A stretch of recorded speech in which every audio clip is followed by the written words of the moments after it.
Resolution 100632, authorizing an application to the Federal Transit Administration for funds for the Southwest Moody Street and Streetcar Reconstruction Project, and authorizing an intergovernmental agreement with the City of Portland to disperse federal grant funds for the Southwest Moody Street and Streetcar Reconstruction Project. Mr. General Manager. Thank you, Mr. Board President and board members. Similar to the last resolution, that is that we are, they pass through. In this case, it's a different grant. It's the so-called Tiger grants that were provided for competitively across the United States. We, among many other entities across the nation, did apply. The federal government granted a portion of our original application, and that is for work at the Moody Street streetcar alignment and work. This is an authorization to go ahead and apply for and actually then disperse those dollars to the City of Portland through that intergovernmental agreement. Again, there's no TriMet obligation here, although this does benefit ultimately the Portland to Milwaukee light rail just by the nature of that work getting done in time for some of the other construction activities that are there. With that, would be happy to answer any questions. Neil is, of course, the closest to this, but be able to answer any other questions that urge approval. Questions? Not move for approval. Need a motion? Motion approved. Second. We got a motion and a second. A little trouble. All those in favor? Opposed? Motion carries. Resolution 100633, authorizing an intergovernmental agreement with the City of Portland for design management services for the Portland-Milwaukee Light Rail Project. Mr. General Manager. Thank you, Mr. President, board members. Really, this resolution and the next one are very similar, and you can choose to take them together or not, although they are with different entities. During the design of any of our major projects, we work very closely, really hand in glove, with other of our jurisdictional partners because they have the expertise to do certain parts of the work on the design and other elements. Certainly, a number of the issues that have been here that we've been working on relative to the sewer alignments, old sewers in the area of the Portland-Milwaukee light rail, and a series of other activities are reflected here. The first resolution, that is 100633, is that intergovernmental relationship authorizing with the City of Portland to be able to reimburse them for design and construction management services for that activity. Likewise, 100634 is with Metro to be able to have an intergovernmental agreement around the environmental design and project coordination services, again, for the Portland-Milwaukee Light Rail Project. In both cases, these dollars that are flowing from these are being funded by the $250 million lottery bonds that were authorized by the state legislature in 2007. These are not general fund dollars of TriMet. There are no general fund dollars in these activities. So you can either take it up separately or together, but they're the same, different types of work, and two different entities, but are in fact that kind of partnership work that we do so often in our major construction activities. I'm going to recommend that we do take them together. Are there questions of the general manager? Yeah, question. Do we have a cost in this? Yep. Neil, do we have a cost, TriMet? This is, again, it is costing the project budget, which is, again, funded by intergovernmental revenue, in this case, the state lottery bonds. There are no TriMet direct funds, general funds included in terms of funding this work.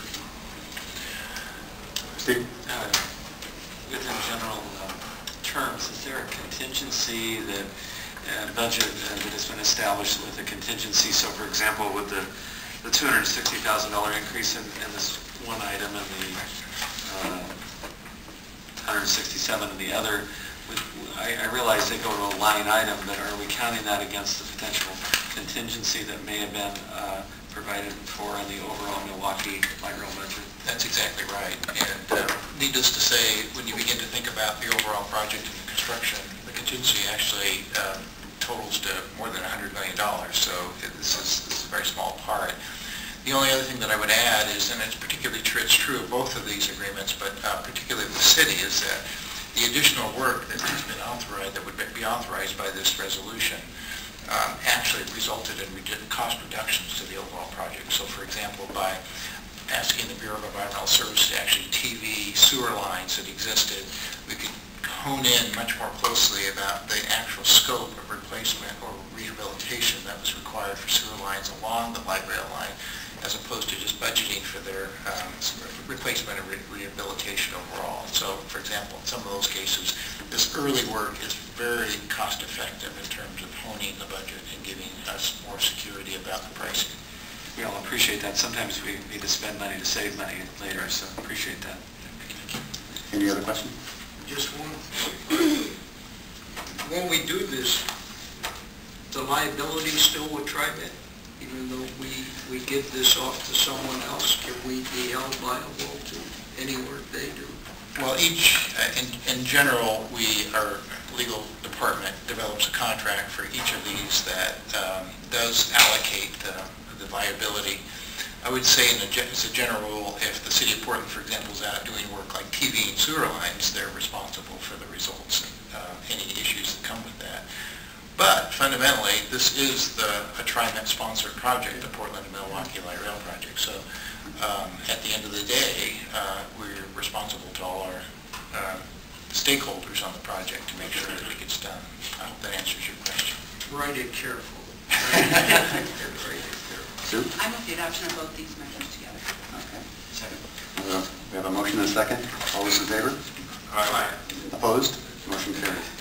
Our last resolution, Resolution 100635, in celebration of the 20th anniversary of the Americans with Disability Act of 1990. Mr. General Manager. Mr. President, before we move, I'm going to make sure I'm clear. I understood Sue to move the adoption of considering both of these together. Yes, yes. And we voted yes. Yes. Sue, did that include the resolutions? I didn't say consider adopting, I said I move adoption of both measures. Oh, Because okay. Fred said we could do that, so All right. we didn't Well, have So to. I want to be sure that we approved, that we did that and we approved both of these. Yes, resolutions. I think I stated that we were going to take them together at the beginning, but I don't know that that was made clear, so I apologize for that. Thank you. So, do you want to comment on the celebration of the 20th anniversary? Yes, and I think you have one of the public commenters as well. Yes. On this. The Americans with Disability Act was signed into law on July 26th of 1990, obviously 2 decades ago and a few days. But it's, although we certainly celebrate it, I just also want the board to know that we have done a lot prior to that adoption to be able to provide for services. We developed the first low-floor light rail vehicles, which allow for easy access. We provided door-to-door access previous to the ADA requirements. We have done a series of other things that we think are obviously very important to ensure all of our community is able to make use of public transit. On the resolution itself, or in the staff report I should say, also there are a series of places where we, TriMet, exceed what the minimum requirements of the ADA are. I would note just several of those because I think that they are important. That is, first off, is that the ADA requires that there be curb-to-curb service. We actually provide door-to-door service. That is, the operator will actually escort that individual from the door, from where they're coming to the door where they're going. And that oftentimes is a very important function that the law does not require. Number 2 is that we could provide our ADA service only within and around lines during the time those lines were operating.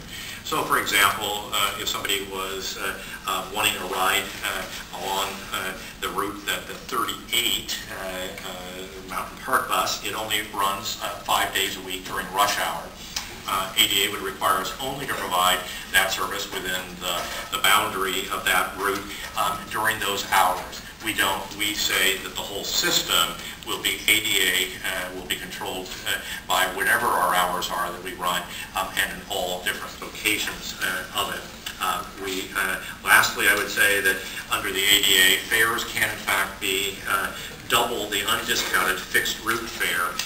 We are about half of that fixed route fare, and that policy is there because we think that affordability is very important. So with that, would urge your approval of this resolution. It is an important milestone. Good. Do I have a motion to approve? So moved. Okay. Moved and seconded. All those in favor? Aye. Aye. With that, we're going to close the board meeting.